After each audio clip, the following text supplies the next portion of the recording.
There we go. There we go. Okay, now we're good. Now we're live. Okay. Hello. Welcome back. Welcome to the show. This is GVS. It is May 23rd, and we got more Game 2's coming your way, so let's talk about them.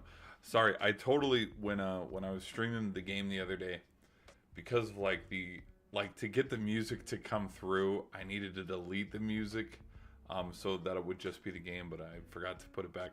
Again, we're professionals around here. We know what we're doing. I'm glad you guys are here. Let's talk about a couple things.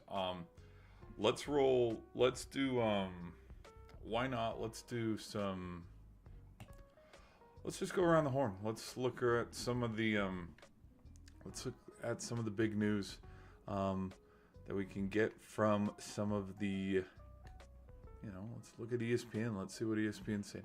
There's not a lot of big stuff that's going on right now. With the MLB, everything's kind of still the same. None of the games have started because it is a Friday slate. So a lot of the games where, we have games on at noon and stuff. Like the only game that's been playing today is the Red Sox and the Baltimore game. Red Sox are leading 8-3. Let's move now to the NBA. Any big news coming out? Juiced after MVP. SGA hangs 38 on the Wolves. Yes, we did talk about that the other day. Malone clears the air. Jokic, not SGA, my MVP choice. Okay, we did talk about that a little bit. We'll give our preview and our prediction to the Pacers versus Knicks series. Let's see if there's anything going on in the NFL. Nope. We already talked about the Lions and how Hutchinson's has been cleared for a full return. NHL, anything big going on in the NHL? Islanders hiring Darch from Lightning as new GM. Okay, we'll see where that goes, and we'll see how far that goes. I can't confidently say anything as to why, that might work, why that might not work. I don't know. Well, I would guess wasn't he the dude? Wasn't he the dude when they won it a couple years back? Let's go now. Let's check one more place. Because I got about two sources. My two sources. Okay. All right. Yeah. Okay. Yep. We saw that one. So let's have that one be the one we talk about. Let's first start this out by saying that we saw, and I did see it a little bit. We're waiting a little bit longer for confirmation on if Aaron Rodgers is going to go play with the Steelers and stuff. That was the thing that was covered a little bit, and my reaction and my thoughts on it is, yep, we're just going to wait a little bit longer. Like, if you've been following the Aaron Rodgers story and what's taking Aaron so long to sign with the Steelers, I mean, he's worked out with DK Metcalf. He's had a meeting with the Steelers, and then, there was no final verdict. Then we heard about Derek Carr's injury, and maybe he might go to the Saints. Truth is, Aaron Rodgers can still throw the football, whether you like him or not. And so it was just a matter of time on when he would be on a team. Because you look at all 32 teams, there are a lot of rookies that Rodgers is still better than. There's a lot of veteran guys that Rodgers is still better than. Whether we want to admit it or not, that's up to you to decide, the viewer. But, if he said he's not going to sign anything till after OTAs.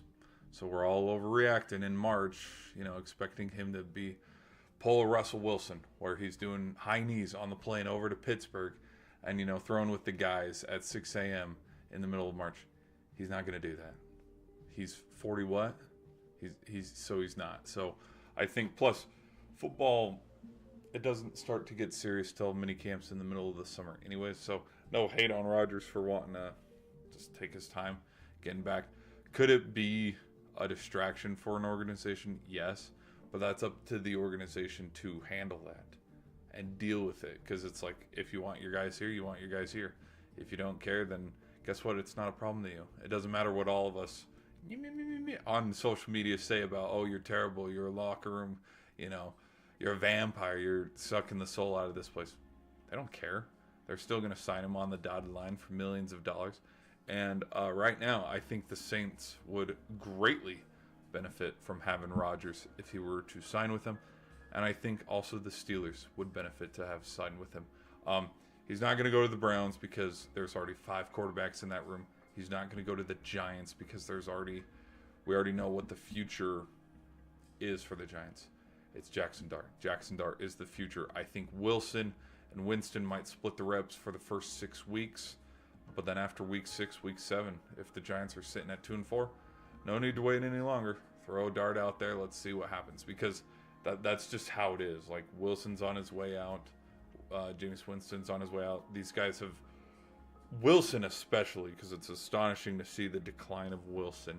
But like, Jameis Winston was always a journeyman in the NFL, and so I think Jameis Winston will be in the NFL a lot longer than Russell Wilson, just because of the fact that Winston has been a backup, and he's been a pretty good backup. So he'll get you the game wins when you need him. But yeah, those guys are going to transition out of the league. It's interesting because Carr probably had another maybe 2-3 more years, but then, you know, with the shoulder thing, he decided to retire in the middle, you know. So that happened. So now you're looking at a quarterback room with little to no experience at the NFL level. And so it just happens. It happens. And so now we're sitting, huh? 1 sec. What? In my room. Hold on, people. Give me 2 seconds.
Sorry. Okay, we're good here. We're back. Again, we're a professional programmer around these parts, people. But I was leaving it off on Aaron Rodgers, and I was talking about the Saints on how they could sincerely, like, they could benefit from that kind of veteran presence, considering who you have still in the quarterback room, and to expect Tyler Shuck or Spencer Rattler or Heiner or even hell Taysom Hill, to expect them to go out and win a division and to expect them to have 9-10 win season, I think it's a little bit too much to ask.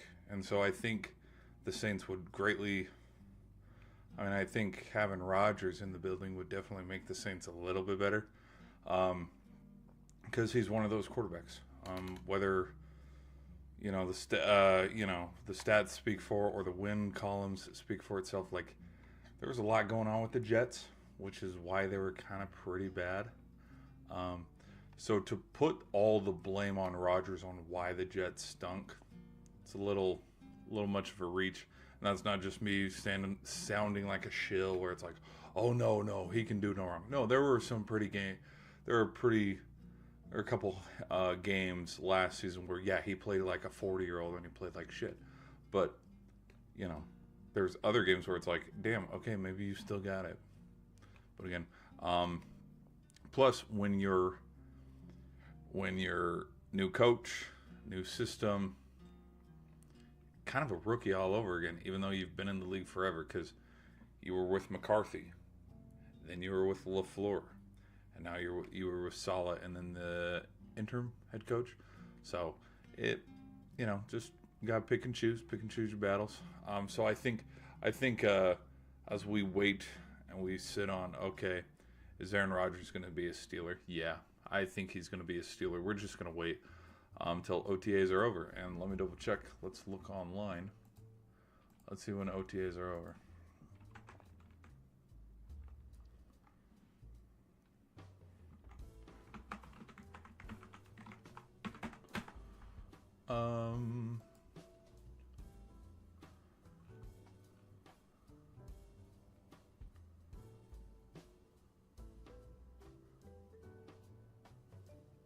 Yeah, mandatory minicamp is from June 10th through 12th. So he needs to, well, actually the Steelers. Yeah, Steelers mandatory minicamp June 10th through 12th. So he does all these OTA off-season workouts from May 27th to the 29th and June 3rd through the 5th.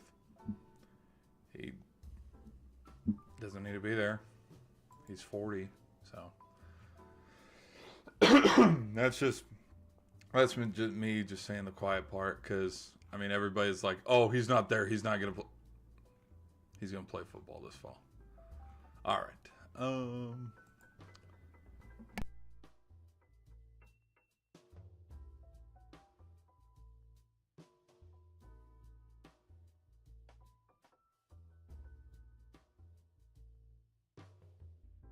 All right. Sorry, wrong.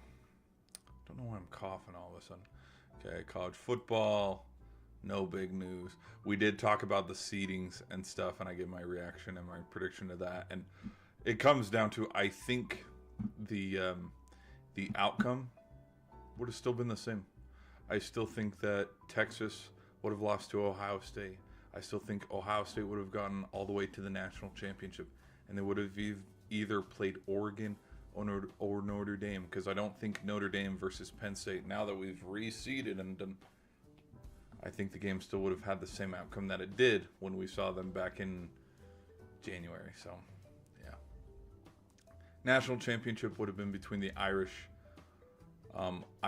and Buckeyes, or the Ducks and the Buckeyes. And I have there's a lot of me that can't sit here and go, oh yeah, I'm confident after seeing what happened to Oregon, seeing what happened to Notre Dame, being like, oh yeah, I 1,000% Ohio State's not winning. They're going to lose to Texas. They're going to lose to Georgia. I can't sit here and say it. Okay. All right. The NFL. We talked about the NFL.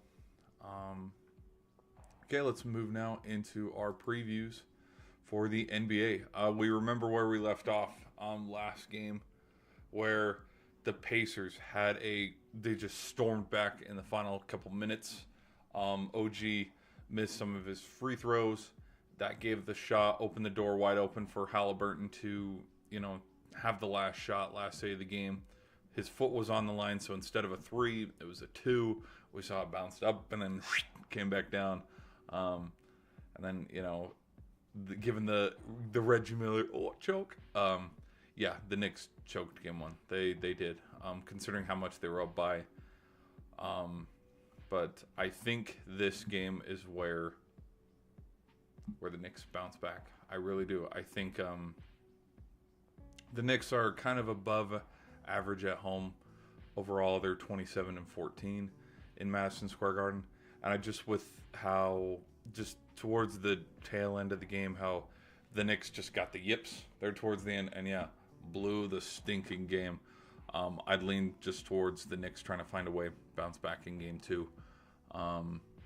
Right now, with the little cool circle and stuff, Pacers are favored 51% to the Knicks 48%. I think they're riding on the momentum of, Indiana's going to do exactly what they did to the Cavs. I don't think that, though. I think the Knicks find a way, because Brunson's going to have a 35-point game tonight. It's who else is going to show up for the Knicks. Where's Cat? What's Cat going to do? What is Hart going to do? What is who else? Who else has to show up for this team? Let's look at game 1. Let's see who didn't show up in game 1. Let's go to the box score. OG had a good game. Mikal Bridges had a good game. Like, both of them had 16 points. Josh Hart had 8. So it's like, okay. Jalen Brunson had 43. So Cat had 35. Let's look at the bench. Cameron Payne had 6. Mitchell Robinson had 2. So it's like, Cameron Payne, Josh Hart, and Mikal Bridges. Like, hey, step up. Let's have a little bit more. Because, I think, again, it was a 3-point loss, 135 to 138. OG sinks those free throws. This game doesn't go to OT. So, I don't know. I think the Knicks can bounce back, though. Definitely bounce back. I don't think it'd be a blowout, but I definitely think this is going to be another second half game. Fourth quarter is probably where it's all going to happen, all the magic. But I'd lean towards the Knicks, even this series, at 1 apiece. And then for the NHL, because we saw what happened in the NHL. So we got the Stars versus the Oilers. Game 2. Right now, Dallas leads the series after their comeback in Game 3, where they were up 3-1, weren't they? Let me double check what Edmonton was up by. They were up 3-1. So Bouchard just buried one in the back of the net. They buried 2. Nugent Hopkins and Bouchard both had one within like a 2-minute game time to make it 3-1. But then as we roll into the third period, Miro Heiskanen, Mikael Granlund, Matt Duchene, like 3-1 to 3-2, then 3-3, then 3-4, then 3-5, and then just from there, a 5-goal. One of them was an empty netter. I'll just kind of throw that away.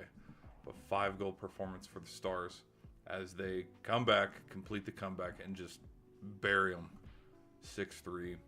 I think the Oilers can definitely bounce back in this upcoming game, just because the Stars are good at home, but also like it could go either way.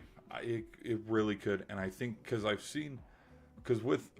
I can't say the same thing about the Hurricanes and the Panthers, because that game and that series has kind of just turned into its own weird thing. But with the Stars and the Oilers, I've seen both teams be really good, and I've seen both teams be really bad, both on the road and at home. And I'm thinking and I'm wondering who's on net. Who's going to be on net for the Oilers tonight? Let's double check. No news. No, nothing. No, nothing too crazy. Just talking about the collapse and how, how Coach Chris Knoblich became the master of the mid-series adjustments. Yeah, you think? Skinner, they left L.A. down 2-0, and then he put Picard in, and then, yeah. So I think they'll figure out a way. Plus, when you got McDavid, you got a shot, you got a chance. Didn't he have a goal in the last game too? Let me double check. No, Draisaitl made it 1-0. Then Nugent Hopkins, then Bouchard made it 3-1. But okay, so okay. I see what's going on here. So I think McDavid introduces himself into this Western Conference Final tonight. I think he could have a goal. Now, the type of game that this might be, I don't think the Oilers do something like what the Panthers did, and what the Panthers have done on the road, where they just blow teams out of the water. That's not what's going to happen in this game. I think the trajectory and kind of the feeling and the vibes is when the Oilers have won on the road or Dallas has won at home, how have these games kind of played out? Close. These have been close games. And so I would say, we saw it with the Oilers in Vegas. I have a feeling that this could be an overtime game where it's, I'm not going to say, it could be high scoring, but like we're going into OT with the score 3-3 or 2-2. And then we have a little bit of a McDavid-Draisaitl magic where in turn now it's Draisaitl feeding it over to McDavid. McDavid puts it in the back of the net, pass Ottinger. Oilers win 4-3, move back to Edmonton with the series tied at 1 apiece. So I have a feeling that the Oilers are going to bounce back, and just kind of even the odds here and even the series up, because Dallas, I think with home ice as an advantage, Dallas can definitely be a more like, oh my gosh, but like Oilers know how to win on the road too, and they have won. And so I think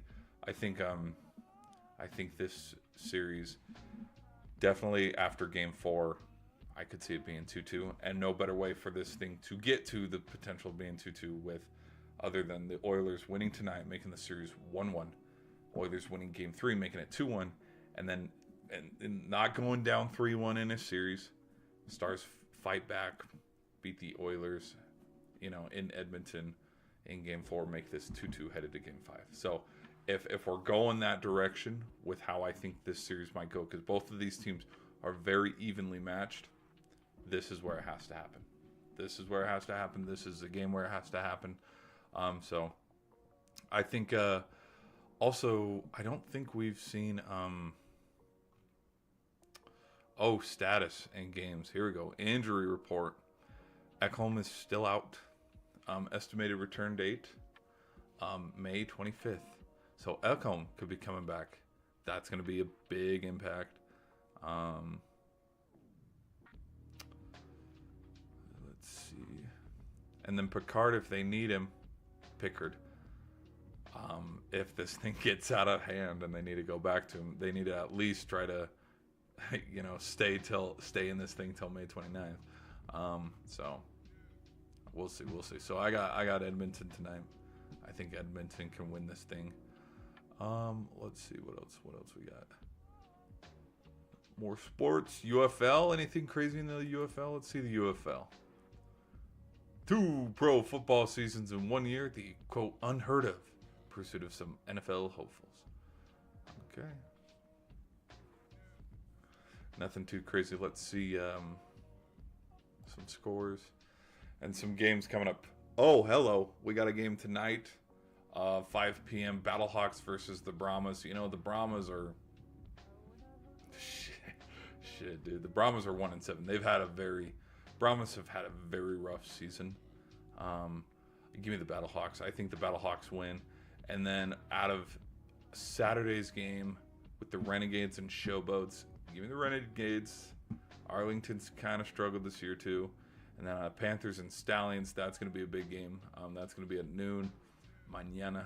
I think Panthers and that one's tough. That one's tough. I don't know who's going to win that one. And then I have the Roughnecks and the Defenders. I'll take the Defenders. I still kind of, like when you look at the standings and how things are seeded, I think the Defenders and Battlehawks definitely going to go represent the XFL in their XFL championship game.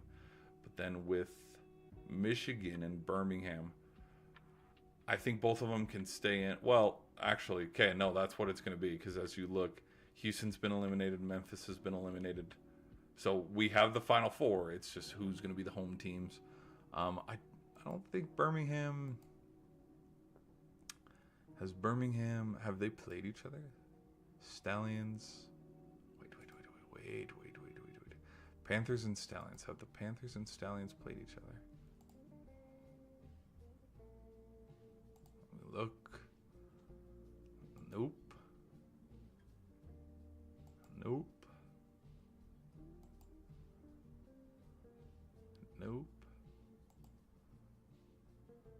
Week 3. Nope. Did they play each other in week 2? The Panthers and the Stallions have played each other, and the Stallions won back in week 2. Stallions 21, Panthers 12. So then when we fast forward...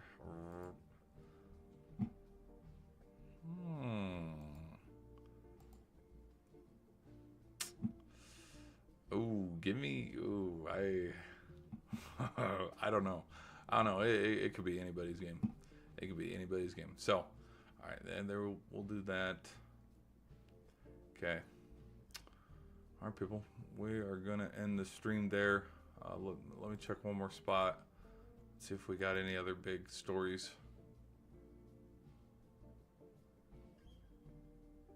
Hello? Come on.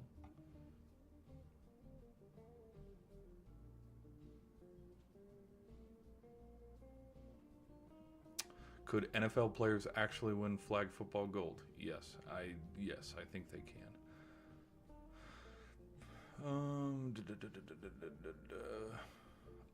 I did see this. I saw this while I was scrolling. That somebody threw something out where it's like, I want to see Tom Brady be the quarterback for the Olympics. Have him get just one more accomplishment, which is a gold medal. And USA 12 jerseys would just sell like hotcakes. I kind of agree. Like, I think flag football and regular football, they're two totally different sports. But I do think, like, Tom Brady, even though he's 53 years old, is he 50? Did I actually say? Okay, let's make this joke. Okay, he's 83 years old. Okay, but I still think he could throw the ball around the yard. And I still think Team USA could dominate with him at quarterback. Because, again, the checkdowns, the screen, the wheel routes, no pressure from a defense. Yeah, I think Tom Brady could definitely do some numbers on that. And yeah, let's see. We got any other... Nope, we don't have any other things. We'll call it there. We're about 2-3 hours away from predictions and games starting. The first game that's going to start tonight is...